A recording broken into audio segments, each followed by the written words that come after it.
marka taa hadaan aniga wiilkiiga maarmeen hooyadii guri ha u kirey waan soo booqana hooyadii bay noqotay hooyadii gurigii ibtila kuma hooyadii way ku noolaanaysaa waan ogolay kama fasax qaadanayaan hooyadii in hooyadii guri ku noolaato uma marayo iikaadi inaka adiga ku qaba uma fasax qaadasid in hooyada ay guriga timaado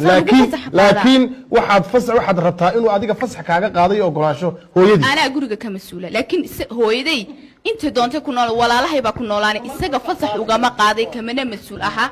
reerkayga wixii imanaya wixii ka baxaya waay waxaana jeceshahay inuu ku ogolaasho hooyadii kaaga qaado hooyadii walaalkii haduu imanay maxay duwan yihiin hooyada iyo isaga hooyadii furitaan baba sabab waxa muhiim ah in loo daayo inta guriga masuulka ka tahay imika odayaashan fadhiya waxaad moodaa xogeena hablaha yara cadaadinayeen oo aragtidooda la yaabaneen ma ahayn aragtida qofka bini'aadamka la yaabo raygu qabo rigiisa loo tixgeliyo haduu ku qalday haduu ku saxsay marka weyn adna rayga la wadaagto marka kii sax uu ku qaadanaysa isaga u taala الجنات تحت أقدام الأمهات بالرسول هو يجوب ما شاء الله والدين ما تفرس عليه الصلاة والسلام عجاه هو يريد وشلنا دقيقة لكن عاد بدي دمود ويدي دي ما تفرسها صدوا الهدية تجيان قبل هو يريد هذا قائد الله فوق جيلو خد دقيقة بعزة ضد السي ويلا شيء قبلها هي دحتال ومسلم بقى مسوا قالوا ومسلمين صومالية أوكي نظامك gurigooda maamula ama guriga ay ku hagaan ama ay isku guursadeen ma shariica islaamba mise waa mid gaalo waa shariicada islaamka waana dad muslimiina warku waa cad yahay marka haddaan labada jawaabood helay inay iyaguna muslimiin yihiin guriga sharcigii lagu dhisayna uu ahaa ka islaamka iyaguna gurigooda inay diin islaam ku maamulaan inta haddaan jawaabteeda helay jawaabta su'aasha jawaabteeda way caddahay guriga hooyadu waa hooyadii guriga aabuhuna waa aabihii guriga mid walbana xuquuq buu leeyahay ولهن مثل الذي عليهن بالمعروف وللرجال عليهن درجة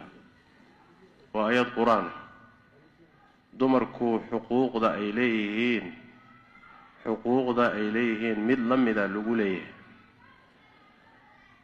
ننكي حقوق ذو ليه مد لم ذا حاس كينا لا ذا رقصه هل درجة شيء لا ديريهن ولا وآن لوسنين درجة اسم maxay tahay waa darajada qawaamada waa guriga iyo hoggaankiisa waa mid aayada kale Ilaahay ku sheegay ar-rijalu qawwamuna 'ala an-nisaa isaga ay tahay guriga mas'uulka koobaad ka ah isaga ay tahay inay reerkiisa iyo xaaskiisa xataa uu toosiyo marka gurigan ninka mas'uulka ah isaga odayka ah hooyaduna waa hooyadii guriga wixii arrimay ku saabsan wada tashi wa amruhum shura baynahum laakiin go'aanka gabadhamaysta ayaa leh marka la tashado odayga guriga iska leh laba awoodood oo simanna ma aha hadday laba awoodood oo siman noqon lahaayeen waa warka gaalada iyo sharciga gaalada gurigaasi ma dhisnaan karo waa ka Ilaahay quraanka ku sheegay shay kasta oo jira laba awoodood oo siman hadduu ka dhaxeeyo ma jiri karo law kana fihi ma'alihatun illa Allah la fasadata samadan iyo dhulkani hal ilaah inuu leeyahay maamulo hal rabbi waxa ku tusaya hagaagsanidii isku toosnidii nidaamkii ay weligood lagu arkay bay ku socdaan hal jiha maamusha hadday laba jiho iyo ka badan maamuli lahaayeen way fasaadi lahaayeen suurtagal ma tahay hadda dawladdan ama dawladaha laba madaxweyne isku awooda dawlad ma maamuli karaan shirkad laba manager oo isku awooda ma maamuli karaan maya wax badiyo iska cad waay guriga markay dadku isku bataan weliba sodohda markay timaado cuntada comment ka samaynayso milix waa bilaadadan inankayga wuu caatoobay waxa meesha cuqdad baa imaanaysa waa la is aamin dhibaato badan hooyada inanka dhashun baa diidan tahay mise ilaa hooyada baa diidan tahay hooyadiina haska joogto gurigeeda because waxan waa wax cusub ya waxaan rabnaa inaan challenge kan waa marriage weeyaan waa wax aad u culays badan midda kale adigoo xaajigii oo soo shaqeeyay maantoo dhan waxa gurigii baad imaanaysaa anigoo afkii taagi waayo because hooyada ayaan isdinay ama wax naga dhacmaray maalintii during the day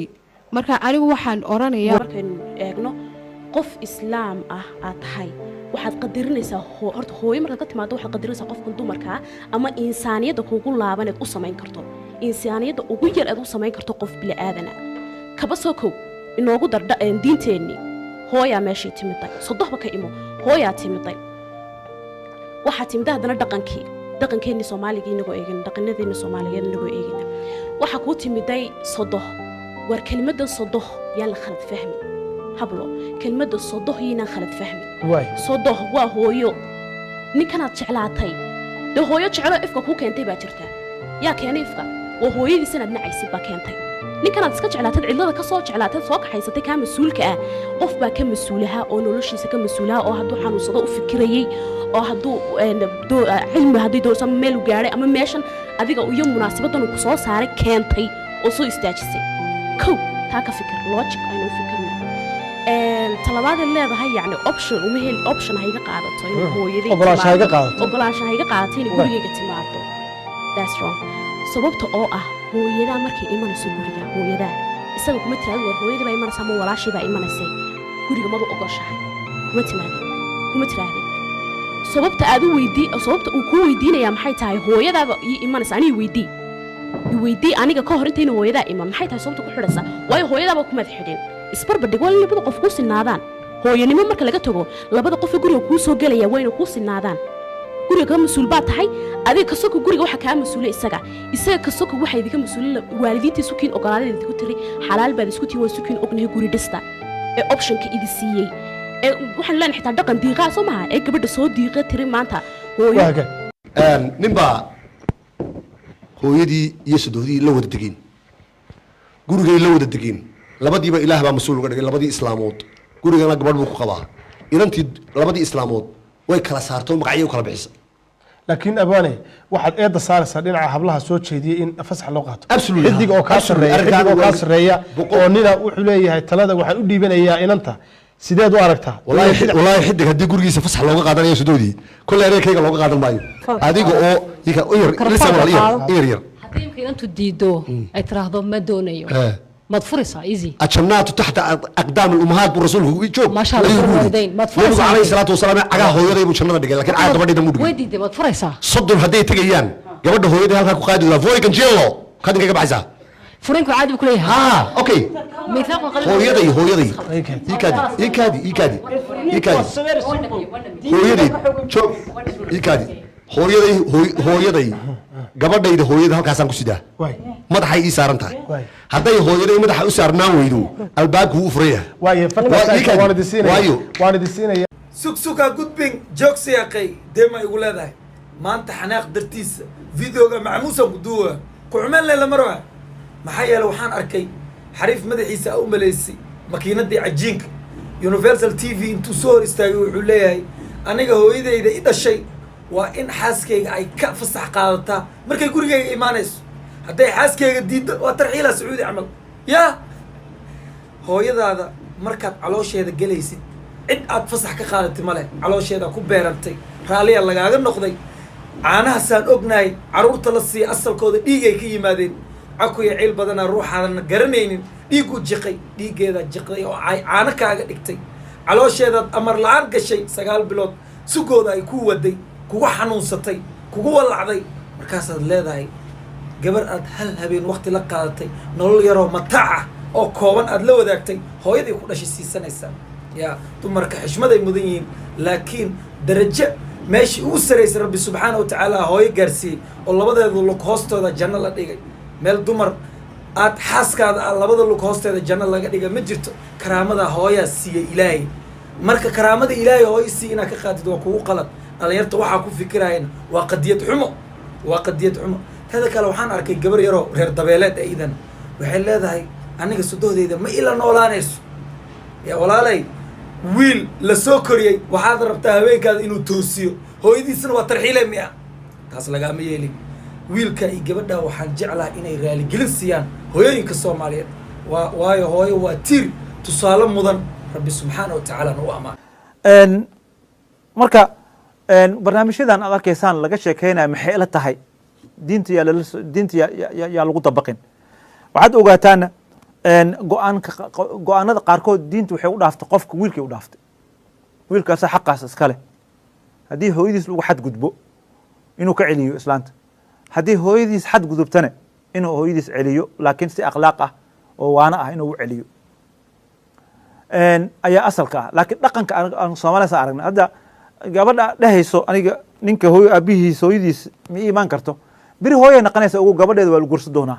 kama tadiinu tudaan waa meerta wey berin idan saasa loo soo raacdayna laftigeeda gabar sududeed ka cararaysa haddaad aragto waa laba mid kow in ay areebo tahay laba iyo in ay isla wareegto tahay koos labadaas maamooyinka ma jeclo wabilaahi towfiiq hablihii soomaaliyeed hadday sodohdii naceen saygay nagu dirtaa hadday kulli wada dheheen sidee baan yeelaynaa haddii kale waxaan lahaa haddii raggi qaar maqleen mamadii ay caydhiyeen nagii qadaba galeen duruucyadii soo xidheen intii wacanbayga badan haddii kale waxaan lahaa sodohday anigaha guriga la dego anaa qayrkeed ka wada jecelo sodohooday iyo saygay gabaana guriga u jecel hooyadaaba meel cidlaa la geenaya ila sodohdaa meel cidlaa la geenaya waa inan tay habaad ku dhacay nin habaad ku dhacay inaan kaa aqaanayo ta gabadh habaad ku dhacday unbuu doontaa adigoo kalena ilaahay baan kaa magan galay haddaad wallaahi mar dambe waxaa social media la soo fadhiisatana wallaahi la odhan doonama baabuur baa jiray mise bahal baa cunay baaba laga tiriyey eedaaba laga tiriyey eedaa la yaabay arxankeedu darana waynaga og yaa aayadu taariikhahay leedahay marka waxa weeye meesha wax isdhaamaa ma jiraan meesha waxa weeyaan ninka iyo naagta gurigoodii reerkooda in loo daayo oo haddii laga maarmo aan la faragelin waa wax wanaagsan inantuna inay ogaato waajib in lagu leeyahay oo dee ninkan uu reer ka dhashay yaa oo hadday jeceshahay ninkiina ay jeclaato waa lagaba maarmaan islaantuna inay ogaato wiilkeedu markuu guursado iyaduba marbay gabadhahayd la qabo ama dee iyadoo yar yaa in ninkan iyo naagtan iyaga cid walba iska xigee ay u ogolaato isu dayso oo aanay inankeeda jacaylkiisa iyo maaragtay dookhiisa aanay faragelin taasina waa lagama maarmaan yaa marka labada dhinacba I don't see wax sheekadani u gilgilmayso oo ma iyo inantu hadda way yara fogaatay anigu sidaan qabo markay tiri hooyada iyo walaalahay ugama fasax qaaday laakiin isagu waa inuu iga fasax qaataa I don't think that's necessarily fair uma arko wax fair waayo waxa weeyaan dee guriga waa isla leedihiin equal partners baa tihiin ya lamaane ayaa tihiin shuraako ku aguur noloshan guurka ixtiraam iyo waxa la isku leeyahay maaragtay isqadarin iyo is ilaalin in adiguna kuwaaga aad ku soo xirayso tiraahdo uga fasax qaadi maayo kuwiisana waa inuu iga fasax qaadaa waa yara I don't know sheekada miyaa gabadha la yara challenge gareeyay maybe cid bay iska celinaysa way yara durugtay laakiin I don't think it's fair labada qof waa inay we have to talk waa inaynu isla hadalaa waa inaynu wax meel isla dhignaa waa in inanku hooyadiina uu garanayaa xaaskiisana uu garanayaa way jiraan inamo hooyadoodii qaana inay cadaro leedahay oo dabadeetana gabadha ku yidhaahda honey I appreciate maaragtay inaad iska yara dulqaadato I know I love you and I will make everything okay ya isagu markaad og tahay jacaylkaagii inuu sidaa intuu isugu kaa duubo ya uu ku muxubaysanayo oo hadhowna hadduu doono daruuraha ku geynayo dee it's okay waad isaga dulqaadanaysaa islaanta qumayada ah laakiin hadduu meelaha warwareegayo oo aan kuuba ogeyn ayaa gurigan waxa weeyaan iskale oo hooyaday waxa weeyaan haddaanad say doonaysaa aanay kaa helin dee adaa fudud sheekadu hadday tahay sun baad u yaro walaaqaysaa haddaad doontid laakiin sideenaba Soomaaliya inaynu isiro ururino oo labada qof ay isguursada waqti la siiyo oo la isu ogolaado oo fursad ay waliba isku bartaan ay helaan oo loo ogolaado waa laga maarmaan dacalkan aynu ishaysano iyo ishuursigan aynu ishuursanayno iyo fushuqan we have to stop ninkii naagtiis guursaday ismaba yaqaanaan ba inta badan ismaba yaqaanaan dacalka la haystaayo oo xataa si fiican uma wada raaxaysan karayaan ila gurigii baa la joogaya xaggana laga xiga